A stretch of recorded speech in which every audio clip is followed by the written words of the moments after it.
सर्वांना या सकाळच्या मननासाठी सलाम।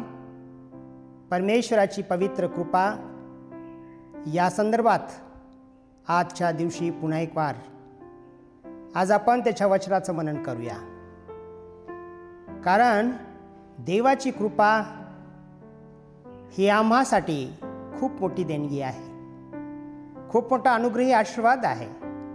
आणि त्या कृपेनेच आजच्या प्रभातीमध्ये आजच्या सकाळी आपण देवाच्या चरणाशी आलो आहोत। याकरिता देवाचं वचन पवित्र वचनामध्ये म्हटलेलं आहे, पौलाचे रोमकरास पत्र याचा 5वा अध्याय आणि 20वा वचन। शिवाय अपराध वाढावा म्हणून नियमशास्त्राचा प्रवेश झाला, तरी तेथे पाप वाढले, तेथे कृपा त्याही पेक्षा विपुल झाली। जगामध्ये आपण पाहतो की पाप हा अतिशय विस्कळीत करणारा विषय आहे।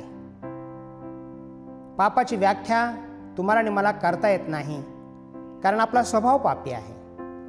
पापाचा प्रादुर्भाव यामुळेच या जगातील घडणाऱ्या सर्व वाईट घटना घडलेल्या आहेत। आणि हे सर्व पाप वाढत असताना देवाने आपली कृपा देखील विपुल वाढवलेली आहे, विपुल केलेली आहे।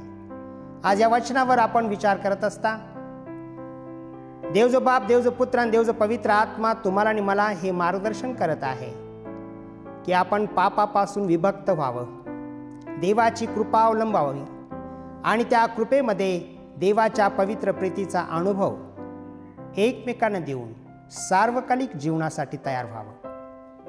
पाप याचा ऱ्हास व्हावा आणि कृपा याची उन्नती व्हावी, याकरिता तुम्ही आणि मी रोजच्या सकाळी देवाच्या पवित्र कृपेचा अनुभव घेऊया आणि परमेश्वराच्या पवित्र वचनाला नेहमी स्वीकारत राहूया।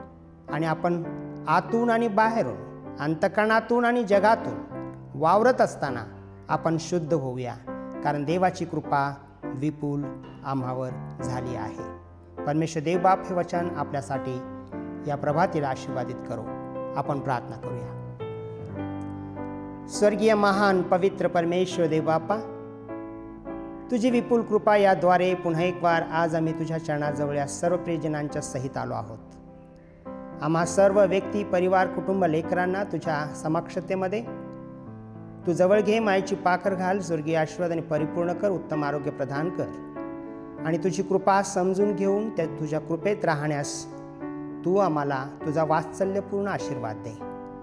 त्याने करून आम्ही या कृपेमध्ये तुझ्या पवित्र चरणाजवळ अधिक येऊ आणि सात्विक स्वरूप धारण करू।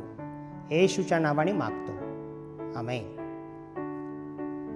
आपणा सर्वांना माझी प्रिय विनंती आहे की आपण सर्वजण आपलं चॅनल सबस्क्राईब करावं, लाईक करावं, शेअर करावं। त्यासोबतच आपल्या सर्व प्रार्थना विनंत्या आमच्याकडे कमेंट्स बॉक्समध्ये द्याव्यात। देवबाप आजचा दिवस तुम्हाबरोबर राहो हीच माझी प्रार्थना।